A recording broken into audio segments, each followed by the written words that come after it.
Welcome back to Second Breakfast and our ongoing Diablo IV coverage, bringing you the best thoughts, theories, and literary analysis this side of Skosglen. Oh, is there a lot of Skosglen in this one? Yes, this entire season is set in Skosglen. Well, that's nice. So we're talking about Season 9 of Diablo IV today, which is called Sins of the Haradrim. That's a really hard word for me to say. That's why I didn't play.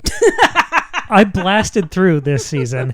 Maggie, like last season, has absconded. She lost the seasonal bug, which I understand. I didn't even try this time. Sorry, listener. I've been in the Destiny 2 trenches for a long time. I'm more inoculated to the ups and downs of live games. Yeah. So it's mostly me here, but Maggie will be doing the, hosting, chatting, keeping things afloat. Stumbling over the word Haradrim, apparently. So Diablo 4 Season 9. I blew through this in like 3 days. And I try to play it quickly just to get the episode up, and I'm excited at the conversation.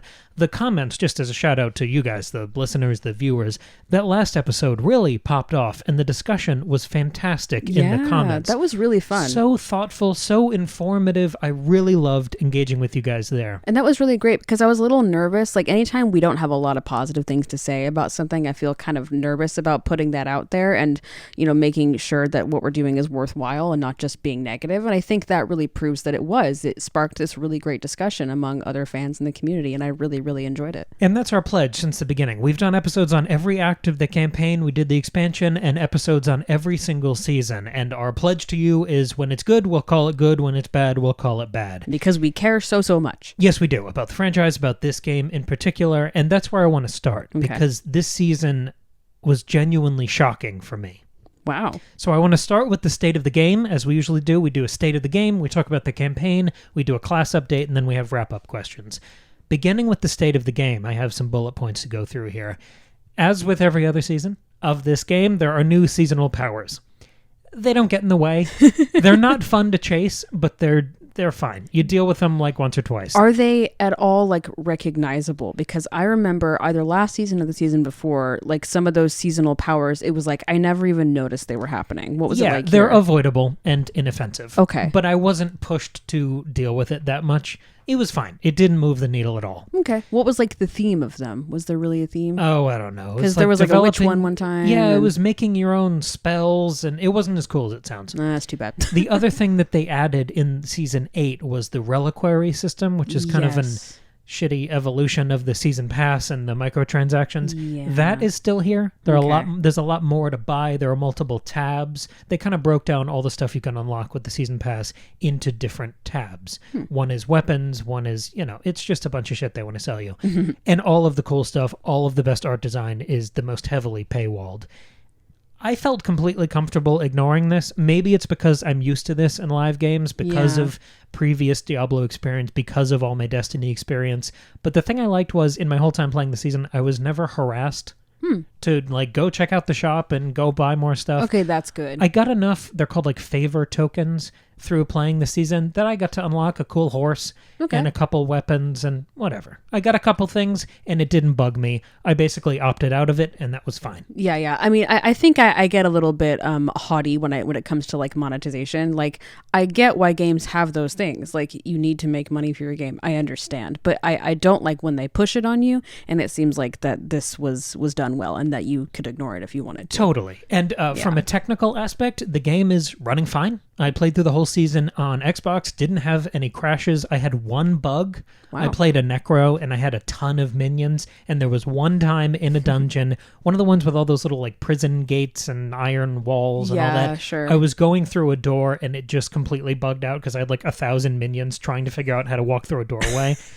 And I think it'll be in the gameplay in the YouTube version, but it glitched for like a second. Okay. It didn't matter. Okay. Well, I didn't have any problems. We've had other bugs in the past. Remember the one where we had to like replay everything like 3 times because it couldn't handle 2 players at once? Also, the servers were fine. That's good. On launch day. That's good. No problems there. Even the game was just added to PS Plus, so that's a huge new group of people who are going to experience this for the first time. Okay. I didn't have any queues. I didn't have any problems there. Excellent. Difficulty is something we talked about a lot last season. I thought they way overtuned difficulty.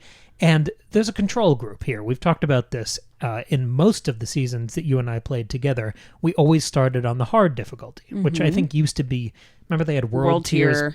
Anyway, that was it's so called dumb. hard now. I'm glad they got rid of that. That was silly. And I was way overtuned, on that same difficulty last season. This season, it was fine. I thought it was much better balanced this time. Okay. And kind of the check mark that I used last season was the Butcher, who just beat me into the dirt. That's right, when I saw him last time. This time I beat him fairly easily. But it wasn't like too easy, because the Butcher's supposed to kill you. No, it was still dangerous, but it wasn't, he didn't just delete me off the screen. Okay, excellent, yeah. The other thing I wanted to shout out here is gear, because I really felt like they tuned that pretty nicely this time. My gear felt like it mattered. Wow. To the point where usually after about an hour of playing the season, you and I establish a rule to stop picking up yellows. Like anything below legendary. Yeah, don't bother. Right. I was still like interested in yellow items for a while. Probably the first couple days. It took a while, maybe the first 2 days.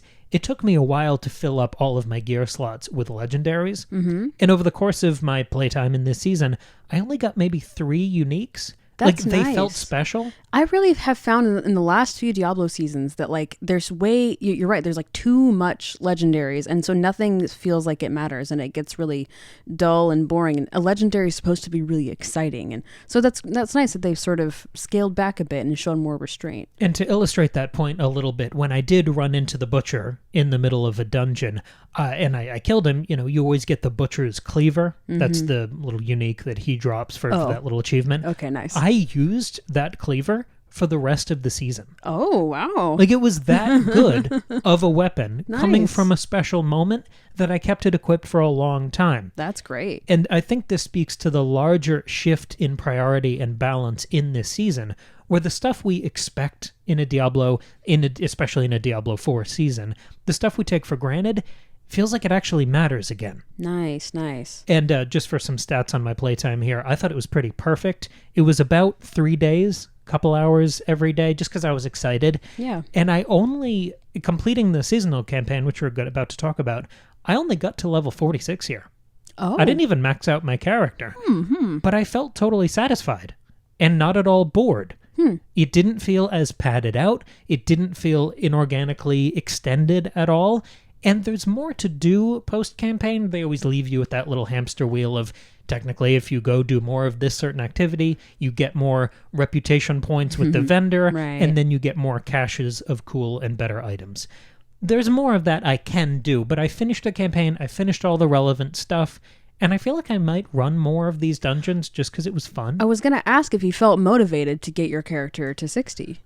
Yes, I do, because I enjoyed the character I developed, and I think the fun factor is there this season. That's total great. whiplash shift from where it was last season. Yeah, because the last few is like you finish it and you're like, well, I don't want to keep doing any more of this ever again.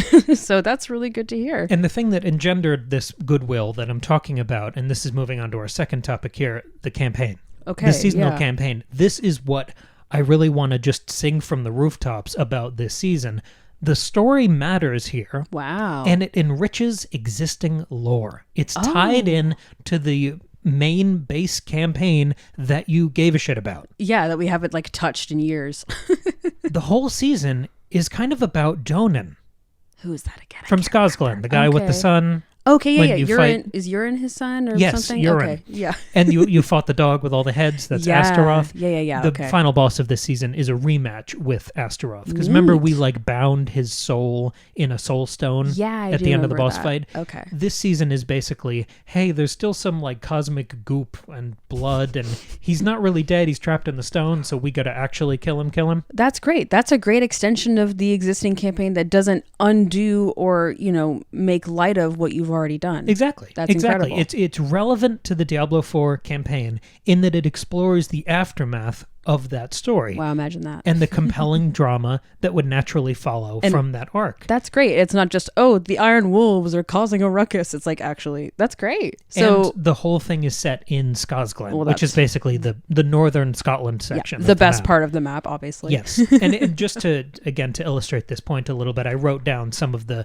elements I really enjoyed from the story and the aesthetic of this season. Okay. Wolf spirits, Cool. blood relics, ritual beheadings, just cool medieval fantasy shit. The stuff we come to Diablo I was gonna 4. say, like what Diablo is like has always been. That's what this season was. And I Nice. love the art direction for Skarsgård. Yeah. It's so beautiful. So even there was a lot less backtracking and traveling between points of interest in this season. Oh, good. Yeah. But even there, I enjoyed the traveling. It would be, if you zoom out all the way on the map, it's probably 6 inches. If you're a player, you're visualizing that. I understand, yeah. So on your horse, that's, I don't know, 30 seconds to a minute. Mm-hmm. But it's beautiful and fun. And I have a cool horse skin, which sounds weird to say, but I enjoyed those little commutes. It wasn't annoying. It didn't feel like padding. It wasn't just like, oh, go to this place and talk to this person, then bring me this thing, then fast travel again and go back and forth until you just want to quit the game. And as to the content of the seasonal campaign, they finally did what I've been begging for. Okay. For multiple seasons. If you remember in the last episode where we talked about Season 8, I pitched a future of Diablo IV, and I said, you need to just do what I called, I think, a season of the dungeons. Yes, I remember we talked about that. That was a big discussion. That's what this season is. Like, they're listening to feedback. I doubt they're listening to mine, but someone else must have said this, because Don't sell yourself short. Who knows? The gameplay activity of this season is all about revitalizing existing content within the base game.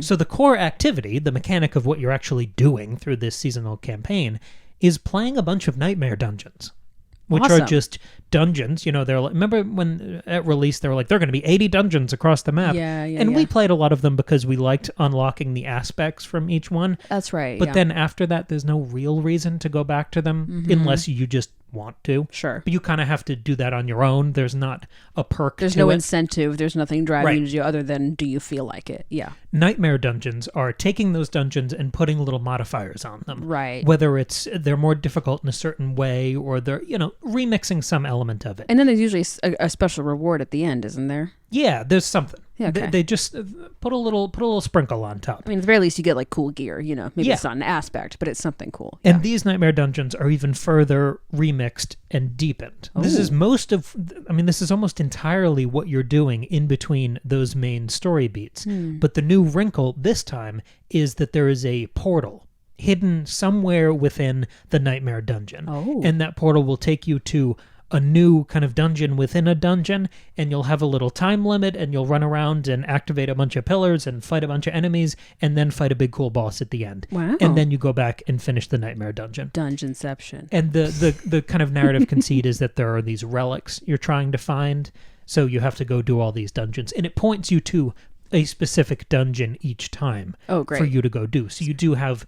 You're being told what to do. There's a reason to attack these certain dungeons. That's nice, because a lot of the filler activity in past seasons is go randomly collect 8 million of these soul bits or whatever. Yeah. And it's and there's no direction. It's just wander around and kill shit until you get it. And there's no direction. It's just aimless and boring. Yeah. So I mean, at the same time, I like the freedom of choosing the dungeon I want, but also it's cool to be it feels more important. It feels like, hey, there's a specific thing. It feels more story, yes. right? There's a specific thing in this dungeon you have to go find. It's not just it sort of helps you sort of forget that you're playing a designed game, and it feels like you're in a story. It's and curated. Nice. Yeah. It's recycling old content, but it's curated. It feels handcrafted in a way that I'm fine. If you tell me one by one which dungeon to go through, I will replay every dungeon on the map. Sure. Just give me a reason. Exactly. And that's what this season excels at. Well, and it feels like it's really in the spirit of Diablo. Diablo as a franchise, as a story, right? Because it seems like there's a refocusing on, medieval Europe, dungeon-y, scary, spooky torture device shit, and then also exploring dungeons. I mean, that's a key. Those are pillars of Diablo, at least in its original conceit. So I think that's really cool. Versus if you think about the latest expansion or even some of the later seasons, there's this desire of expanding beyond what Diablo could be and exploring new territory and exploring new ideas. And that's fun and great, but I feel like there's been a lot of exhaustion with that. So this feels sort of like a return to home base. And it's kind of splitting the difference, because you're borrowing a little bit from those new activities that work. If you remember in Vessel of Hatred, in Nahantu, there was that Curast Undercity activity. Yeah, that was cool. With the timer. I genuinely liked that. This feels a little like that. Okay, neat. Yeah. And there are moments in between main narrative story beats where it tells you, collect this much of whatever the seasonal currency is. Sure. And then right below that, on the objective on the right-hand side of the screen, it'll say, go to Nightmare Dungeons. Like, the shit you need is in Nightmare Dungeons. I see. So you open your inventory, you go to where you have your little keys, you know, where you transform dungeons into Nightmare Dungeons. Yes. And I only ever had like 1 or 2 at a time. Oh, so it still felt curated. I see. And important, and like you're doing something that matters. It's not you have 10 of them and it's all just like random. Yeah. And to kind of underline this point and compare it to the total fatigue and boredom that we've had with multiple seasons in the past here, it's a seismic shift in where you are directed to spend your time in this season. I only entered the Helltides once. Wow. In the whole course of this season, I entered the Helltide once by choice, completely optionally, just out like of for sheer fun? morbid curiosity. I was never, ever forced into it. That's amazing, because the last few seasons has just been like all you're doing is just grinding through the Helltide, and sometimes they add in a new mechanic or a new type of boss to be in color. there. Yeah, exactly. Yeah. It's just a new fucking color, and it's like so exhausting. And I think I've talked about I don't like the Helltide for a lot of reasons, mostly because it's visually overwhelming, and my eyes roll back and I hate it. So that's awesome. And as someone who likes the chaos of Destiny, and I like being overwhelmed in ARPGs like this. I like the action. I like a good Helltide, but I think it's a really smart move here to kind of rest the Helltide, to bench it for a little while. Right, because it's always going to be there. If you want to just like play endgame, the Helltide is always there. You don't have to go there. But this, again, it feels like this is special. It's only during the season. This is a special thing you can only do at that time. And that's what a season, I think, is supposed to be. I needed like 10 more of that seasonal currency. And I didn't have that much time. I didn't want to run a whole other dungeon. So I just moseyed into a Helltide. And pretty quickly, I got that amount of currency. Oh, okay. So I guess you can get some from the Helltide. Right. And because if you like the Helltide, you can still play it and progress in the season. And I think cool. that's another great thing to underline is player choice. Yes. If you don't like a dungeon, you're wrong. But if you don't like the dungeons, I guess you can keep doing the Helltides. But I really, really admired this season because I got what I wanted. I got fresh and remixed Nightmare Dungeons. So instead of endlessly running a Helltide, which as good as you can make a Helltide, it's one color palette, it's one aesthetic, it's basically one action over and over again. Right. And instead of that, I ran through probably 20 different Nightmare Dungeons, which means I got to experience the whole breadth of Diablo 4's great art direction. I got variety, I got charm, I got constant boss fights and following the map in these little elliptical loops and exploring and treasure chests. It was constantly shifting top-tier art design. It was like sending me through an endless marathon of Diablo 4 dungeons means I'm going to be happy. It's punchy, it's delightful, and the story was completely relevant to the main narrative. I loved this experience. You know what this is reminding me of? Is Mario Wonder. In the way that like these portals within the dungeons that you're talking about, where like every level is different, every level is a new aesthetic, a new type of thing you're trying to do. And then also if you find not the wonder seed, but the wonder flower, whatever, the thing that changes the level, the whole level changes. You basically portaled into a new level with a new aesthetic, a new task, a new thing. And so it keeps it fun and fresh. And it's not just the level, it's also this whole other thing. That's what this is reminding me of. Yeah, it's modifiers that keeps it fresh. It keeps you on your toes. And it keeps it fun. We talked about Mario Wonder over on our Patreon, and it was in a breakfast buffet episode, which is like sort of like our roundup series where we talk about a lot of things. And on that episode, we were fixating on the idea of fun. And we talked about the fun factor in Mario Wonder and how well it like masters that really important factor in a game. And I think that's sort of what seems to be happening here. That's really interesting. Yeah. And I just love that they're leaning on old content, whether that means dungeons or old story, and revitalizing both of that. This felt like what I've been begging for the better part of 2 years of investing in the existing world. Wow. That's like so exciting to hear. And now I'm like, damn it, I should have played this season. You have a lot of time if you'd like to.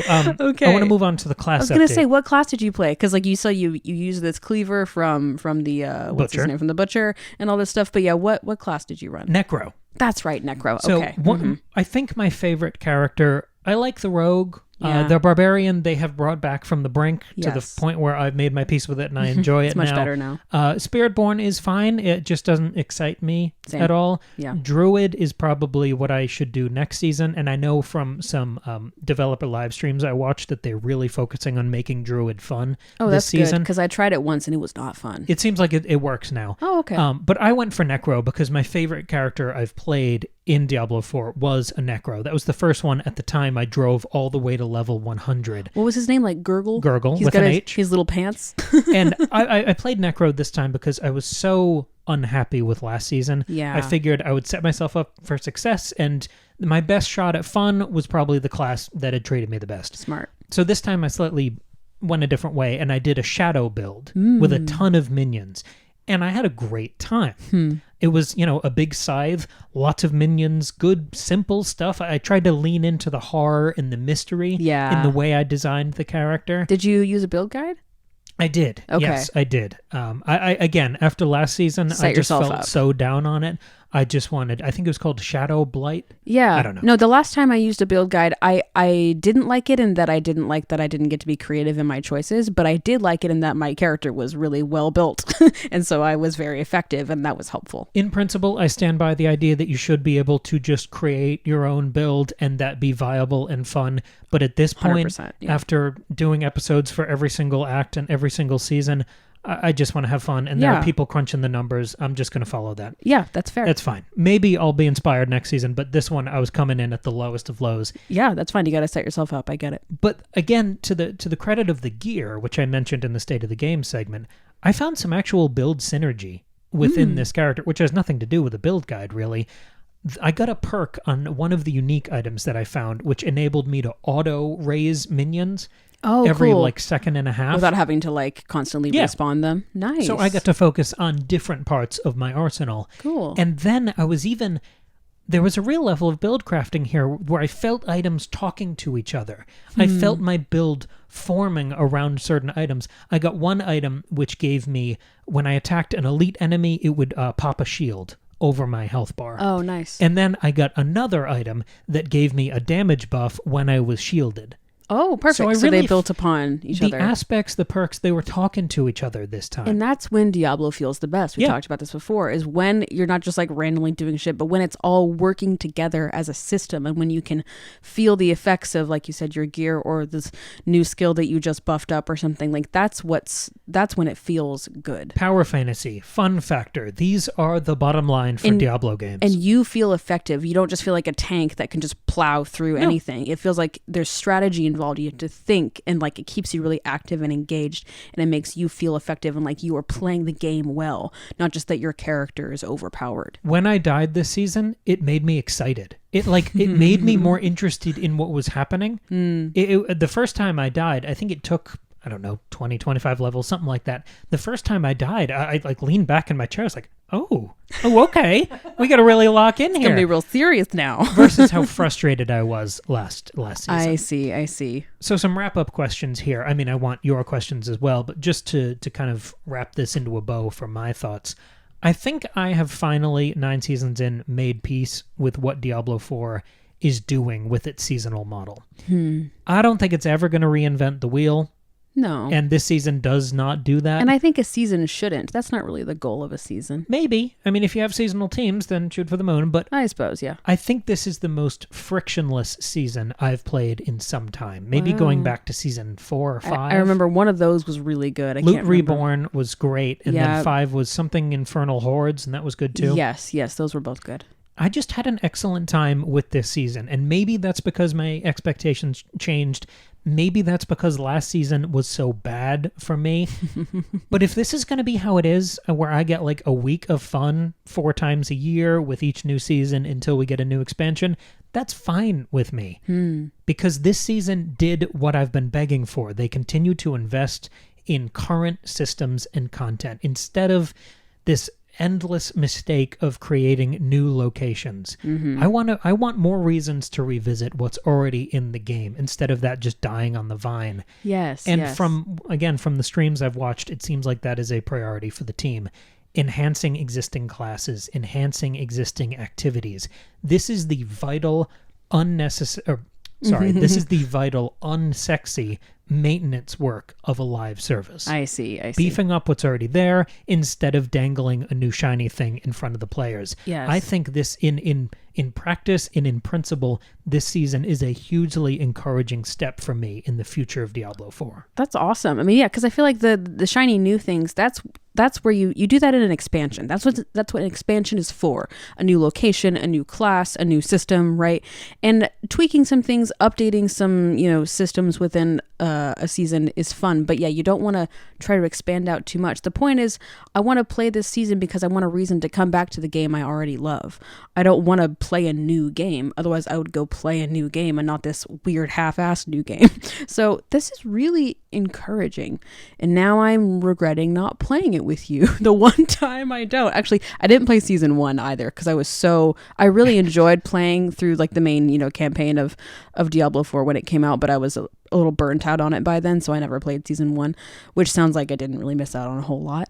But otherwise, this is my only other time not playing the season, so I guess I gotta do it. I mean, it only just started last week, right? How long does it last? Like a month or two? 3 months, I believe. Oh, it's shit, basically, I mean, it's seasonal.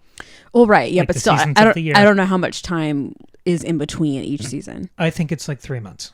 No, I just mean like in between when season X ends and season Y begins. That's what I'm saying. Well, it's a turnover on the same day. Oh, is it really? Yeah. I did not know One season that. ends, the other begins. Listener, have you ever seen a calendar? No. But I didn't Last know if day there of was like a spring break. is first day of summer. There's not the in between What is the time limbo? when there's no In Maggie's world, what is the limbo between fall and winter? I figured they needed there's downtime. There's a couple weeks of purgatory they for need you. to get you to hype you up. Like, oh, where's it's the next cold, thing? but there's no snow. What do All you right. call this strange stretch of time? Maybe I don't deserve to play this game because I'm too stupid to understand seasons. We've been doing this 5 years. Whenever we get a real Oh brain my fart live God. on air, I think we need to celebrate those moments. I truly did not know that. I assumed it was like the season lasts 2 months and then there's a month off and then the next season starts. I don't know how it works. Wait, so when February ends, when does March begin? Shut up. What happens in between those 2 months? These are different things. Not to say, but that's not fair. All right, listener. If you also didn't know that because you don't know everything about the gaming industry ever, comment down below and support me, please. And if you want us to be able to buy a book on math and numbers and seasons for Maggie, you can support our Patreon. Oh, that's $2 great. a month, cheaper than any other Patreon. You can support the show and get access to the entire back catalog of episodes, including, as Maggie mentioned, the Breakfast Buffet Roundup series. Bunch of games, bunch of horror, bunch of everything over there for your perusal and enjoyment. Yes, it's a lot of fun over there. Also, if you really want to support us so that Cam can buy a book on how to be nice to me, why don't you buy his latest book? Cam's an author, if you didn't know. It's called Lemon Tarts in Space. It's a light sci-fi dark comedy. It is Monty Python meets Ridley Scott's Alien. It is also Friday the 13th meets Flubber, if that helps you understand what this book is about. It is such a delightful time. You can read it as a regular book in the format of your choice, or you can check out the fully produced audio drama, which is a real treat. Thank you all very much for listening to this installment of our Diablo series. Please comment down below if you're on YouTube and let us know your thoughts. Continue the conversation down there. What did you think of this season? Give me a good reason to play this. I mean, Cam's already given me some, but convince me even more before, I guess, the seasonal limbo that doesn't exist. And feel free to offer your theories about what happens in between seasons. I would love to know that. Yes. Okay. Time isn't real. It takes a village. It's all fake. Cool. Well, thank you all very much for listening. We'll catch you here in just a few days with another brand new episode.